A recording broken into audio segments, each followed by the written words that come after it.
Come here, come here, come here, come here, come here, come here. Oh my God. Hey, sister. Hey, sis. How are you doing? I'm good. My name is Andrea Johnson, and this is my sister, Cece. Hello. Hey. How you doing, I'm girl? good. Welcome. to Hot Tub Sister to Sister Talk. Oh my God. It's so good to see you today. I love you. I think it's been what a week or so since I've seen my sister. Yeah. Cause you be working. She's a workaholic. Yeah. You think I work a lot? She works. We both work a lot. Yeah. So we're inviting you in again to Sister Hot Tub Talk. I was thinking. I said I'm gonna ask my sister to do an ACEs, which is adverse childhood experiences. So Yeah. Hey. I asked her to do it. Yeah, and I said okay. So here we are. So yeah, and I was like, sis, I'm gonna talk about one of my ACEs. So let's do it. And it's not an easy one to talk about, but I'm here, and the reason why I'm sharing this with you is because we sit here and we look at people and we don't know what they're going through or what they've been through in their life. I agree. And how they got through it. And a lot of people get through things with therapy. Definitely therapy. And sometimes people don't get through it. No. And those adverse issues or those childhood events that happen to them transfer on to other parts of their lives. Yes. So my ACEs that I want to talk about is sexual abuse. And I was just talking to my sister. I was remembering when I was a little girl and I had to be no more than like 5 years old. I couldn't be no older than 5 or 6. I could tell you that much. I was like really, really young. Wow. And I remember a family member, and we were in the South. Like I was born in the South, and this happened in Mississippi. And I remember being in a room, and you were born around that time, but you were like really little because I'm 2 years older than you. And I remember being in the house that we all grew up in. Yeah, I remember. And our parents must not have been around, and this particular cousin, he was actually there, and I don't know if he was in charge of watching us or what, but it wasn't just me. It was other cousins there, but there was a separate room where the cousins were sitting down watching TV, and he took me out of that room. Wow. And he took me to another room where him and a girl was, and he made me watch them engage in sexual activity that wasn't appropriate for my little old eyes. And to this day, I remember every moment of that situation. I actually watched the act as a little girl, and it has been brained into me. I have never forgotten it. And I remember when they were done, because I never forget it. He like grabbed me and he just made me stand there. Wow. And they engaged. And I remember this young lady going towards the bedroom area where we used to sleep. And I don't know if you remember where the heater was. Yeah, I do. I remember. The heater in our tall cabinet. Yeah. That was there. It was like this little small heater, the cabinet, and she like ran back there, and she was completely nude. And I don't know how I got back there with her, but it was like me standing there and just looking at this young lady trying to scramble to get dressed. I don't know how I got from that room of them to me going to where she was. Mm-hmm. Now, nobody, touched me or Right. I wasn't, but I was made to stand there. And Wow. in the interim of that, and as you get older, you start to process things that have happened to you, and you wonder why you, as a person, right, live the way you live or do the things you do. Yeah, exactly. I decided I never wanted to have kids. Wow. Do you remember that? Like, I bet everybody was like, "You never gonna have kids." Well, I didn't think she was ever gonna have none. If you want me to be honest, Right? Never. I had it implanted in my mind, sis. I ain't never having no kids because that trauma amongst it didn't just stop there. I'm just gonna lead the conversation.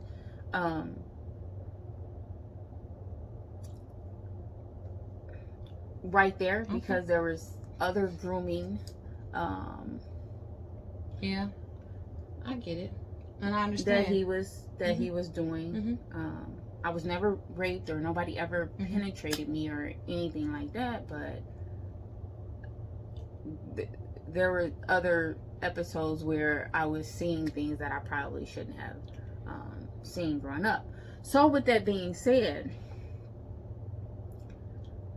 I turned into, I say by the time I was like 29, I was like, dang, I think I do want kids.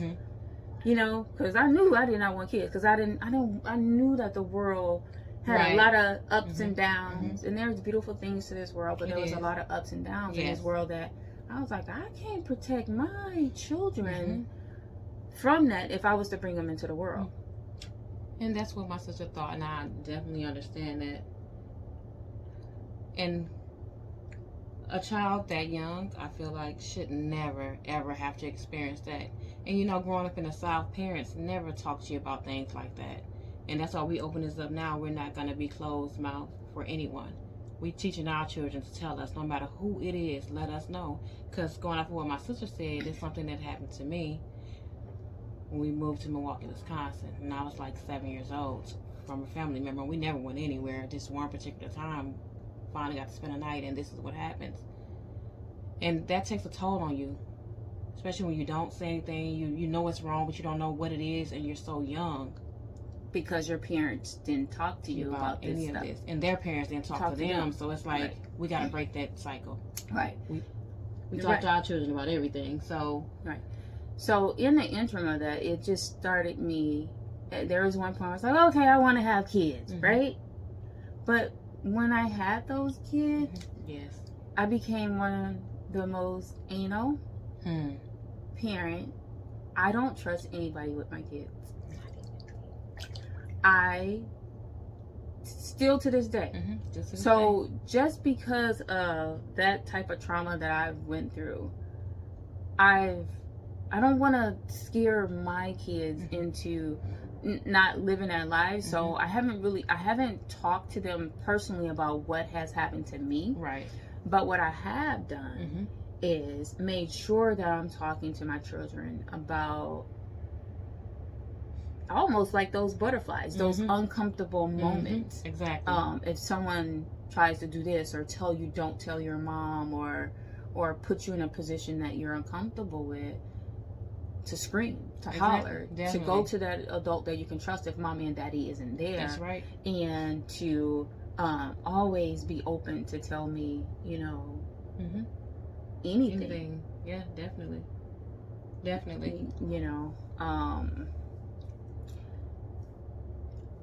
It's a hard situation, and I know someone out there is definitely going through that. And for me, I understand where she's coming from, because I feel the same way.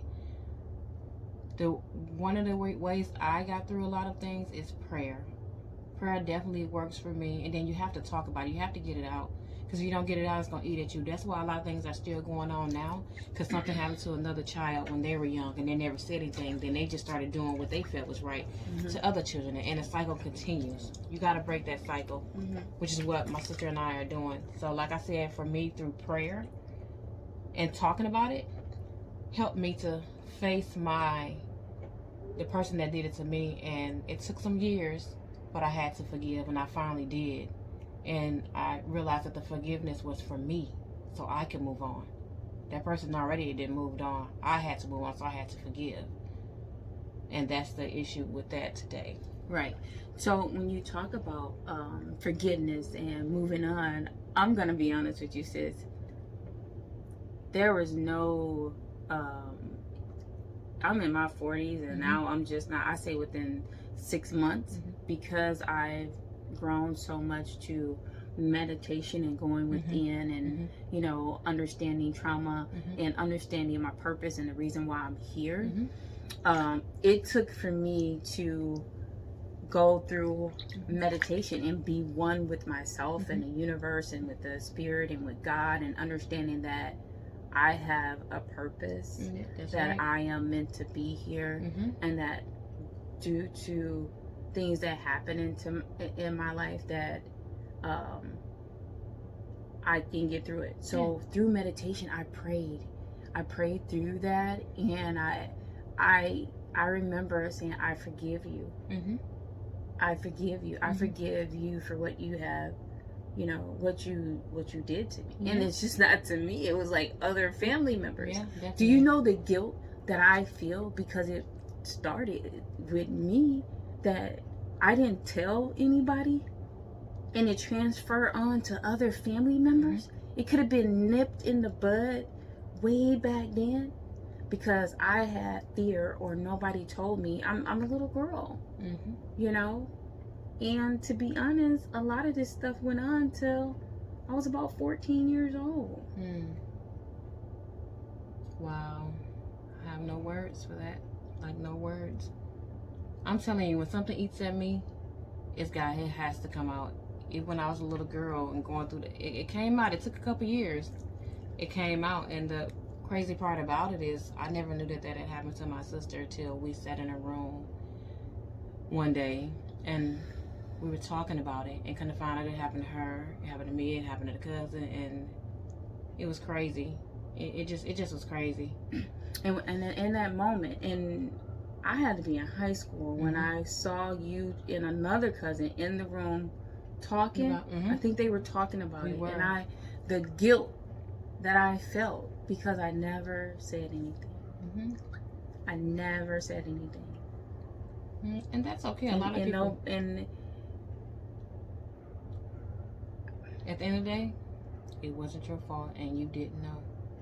But we still here, and like you said, we're here. It's the reason why we're here. God has a purpose for us and a plan, and we're gonna continue to keep moving forward and striving for success. Yeah, that's how I look at that. We're gonna be okay. But I need for you to know that I love you, and it still sticks with me that I feel like I didn't protect you like I should have. But you know. And I don't want you to feel I know that way, because at the end of the day, you were not my parent. You were not the one that was supposed to protect me and tell me. But when they don't know, how can they teach us? So I don't blame anybody. I don't. And we still here, and I'm good. Yeah. I'm good. So it just, you know, I always think about what if, you know, and it's always a what if, but that's okay. We made it through it, so we're still here. Beautiful children, we're okay. Yeah. And I love you. And I love you more. You know that. I love you more. Love you more. So you can't love me more than I love you. What kind of mess is that? I can. My little sister. Girl, sis, I'm not about to cry. Just what you got over there? We got some cards we don't read. What you got? Are we gonna leave the people with something positive? I'm gonna let you know one thing. You need to like, comment, subscribe, and share this video. And I'm gonna leave some information in the box about ACEs and dealing with childhood trauma and adverse childhood effects, because that stuff, as grown-ups, if we don't talk about it, we don't, or deal with it through therapy, or you know, it's gonna trickle on down. It is. It's gonna trickle on down. We gotta stop those cycles. And it's not gonna happen with my kids. I'm gonna That's right. try to not be so strict, but I'm gonna warn you. There you go. You mess with mine. Hey. Ooh. Ooh, that's all I got to say about that. You better give me something positive to say for these folks, because I get to thinking about my babies. What you got for me, sis? Some gratitude. Oh, cards. my goodness. Okay. My sis handed me a card. It says, my work is loving the world. All right. Okay. All right. I'm gonna relate it to the topic because I care about youth and young people and just people in general. In order for me to keep giving, to the world on a different scale of what I've been doing, I'm gonna continue to love the world by sharing my ups and downs and my aces and my trauma and how I continue to, get through those, get through those barriers through life that, make a stain on you and you try to fight through it every day. That's right. So that's how I'm going to continue to love the world, by giving you a part of me and understanding what I've gone through and how I've gotten through it. Okay. Sounds good to me. Well, mine is, remember that what you now have was once among the things you only hoped for.